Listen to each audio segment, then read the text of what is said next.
Vamos falar agora sobre um assunto muito sério, é um assunto de transparência, porque termina hoje o prazo para as prefeituras implementarem os portais de transparência, conforme a Lei Complementar 131, para qualquer pessoa física ou jurídica ter acesso, inclusive, a essas informações de todas as suas receitas e despesas em tempo real. No entanto, para você ter uma ideia, cerca de 73% dos municípios com até 50 mil habitantes estão descumprindo a lei da transparência. A lei determina a suspensão de repasses do governo federal e do estadual, caso os sites não estejam funcionando para não explicar esse assunto. Bom, então eu quero que você nos explique aqui, José Lúcio, você que já é um convidado ilustre desse programa, que esteve aqui falando sobre o 4G, nada mudou nesse 4G, continua do mesmo jeito que você disse mesmo. E agora temos uma outra situação, que é essa Lei Complementar 131, que é um termo praticamente de transparência do Estado e do governo até federal. A gente sabe que, das prefeituras, né? A gente sabe que se a prefeitura não cumpre isso, pode ser bloqueado, inclusive, os repasses estaduais e federais para as prefeituras. E 73% não estão cumprindo ainda no último dia. Realmente a gente está numa posição complicada nesse sentido. Nós temos basicamente 73% das prefeituras que não estão cumprindo com isso. Mas o que tem que ser avaliado são os fatores que estão contribuindo para isso, né? Existe uma série de fatores que realmente, digamos assim, dificultam um pouco a implantação desse projeto. Algumas são de responsabilidade dos prefeitos e outras são de responsabilidade até no que diz respeito à contratação do serviço, né? Você tem situações, por exemplo, culturalmente, que o nosso país, as pessoas deixam sempre para a última hora. No caso da lei, existe a questão de não acreditar muito que essa lei vai ser cumprida, né? Vai ser efetivamente cobrada, né? E, por outro lado, você tem que entender também a situação dos prefeitos, que os prefeitos estão sendo cobrados por uma posição, né, uma transparência que utiliza de recursos técnicos, melhor dizendo, recursos tecnológicos. E muitas dessas prefeituras não têm à disposição mão de obra ou fornecedores à altura para isso.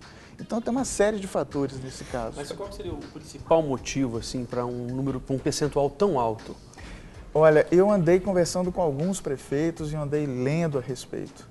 Um dos principais problemas, vamos botar dois principais problemas. Os prefeitos, né, hoje em dia, para você ser prefeito, você não tem que ter uma administração, você tem que ter voto, né?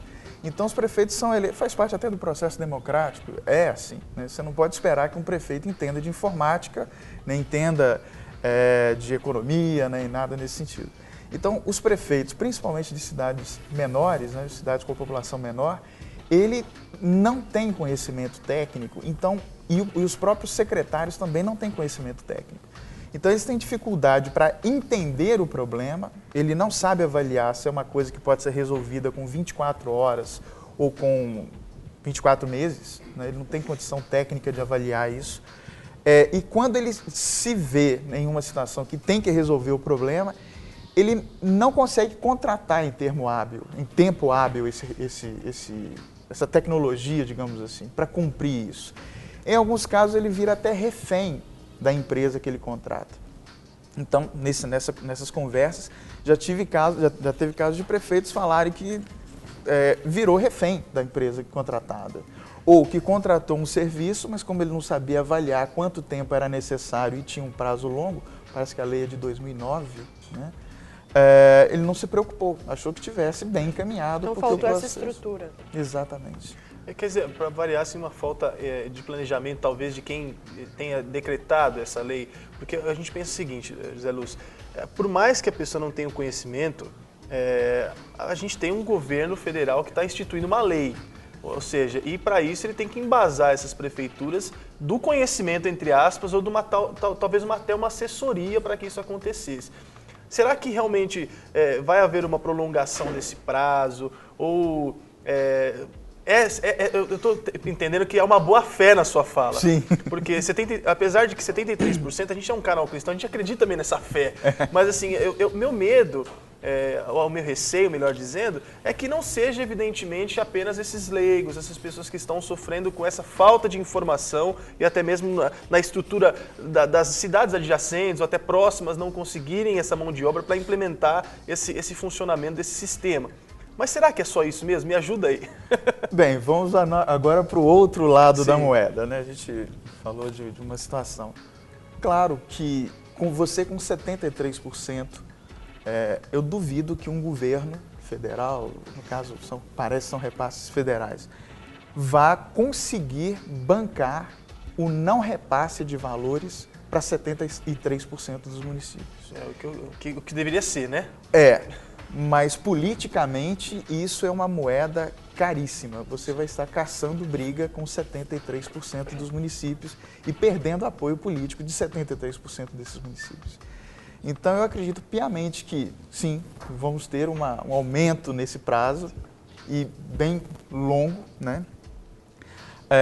Talvez se chegar a 4%, 5%, talvez a gente tenha algum tipo de penalização, mas com 73% é impraticável. Agora, a lei entrou em vigor em 2009, aí houve a troca de legislatura agora, né, de 2012 para 2013, então 4 anos era um tempo hábil para se aplicar isso em todos os lugares em que precisava ser aplicado ou não? Realmente foi um planejamento, deveria ter sido mais longo já desde o princípio esse prazo?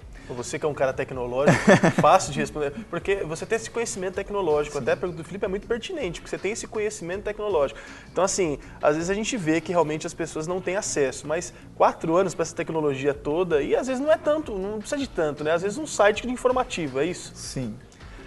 O prazo técnico para a implantação de um projeto desse seria 24 horas. Para quem sabe fazer. 24 horas. Então para você ver que não é nenhuma prefeitura pode dar uma desculpa. Realmente o pessoal tinha que ter planejado melhor, né? Isso aí tinha que ter entrado dentro do planejamento. Se você falar assim, olha, foi exatamente na época da troca da legislatura, mas foi no início do mandato, que foi 2009. Sim. Foi logo no início do mandato que sai a regulamentação. E você tocou no assunto, Zé Luz, que aí é uma coisa interessantíssima. Agora termina-se o prazo para que realmente seja estabelecido na 100% das prefeituras essa lei.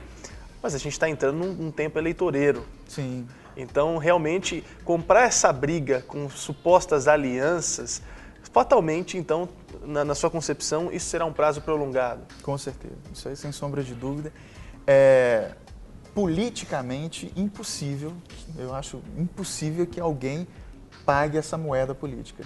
Puna, né, vai ter uma punição de 73%. Quando você diz pagar essa moeda política, você diz o repasse seja bloqueado. Para que as prefeituras não tenham repasse federal. Exatamente. Agora, só saindo um pouco dessa vertente, quais são os benefícios quando isso realmente estiver implantado para a população? Portal da transparência, a pessoa vai ter acesso, porque também não adianta nada ter o portal e a população não acessar, não buscar seus direitos, não fiscalizar, né, na verdade, o trabalho da prefeitura. E quais são os principais benefícios, na sua opinião, que isso pode gerar para as pessoas? Eu tenho uma frase que eu gosto de falar sempre, eu disse no último encontro. A tecnologia é maravilhosa, contanto que tenha uso. É verdade. Tem aplicação prática. Sim. Né? Então, de nada adianta você ter um portal com recursos técnicos fabulosos, com informação sendo lançada 1 segundo ou 1 milésimo de segundo depois do gasto ou da receita ser registrada, e você ter efetivamente informação deturpada.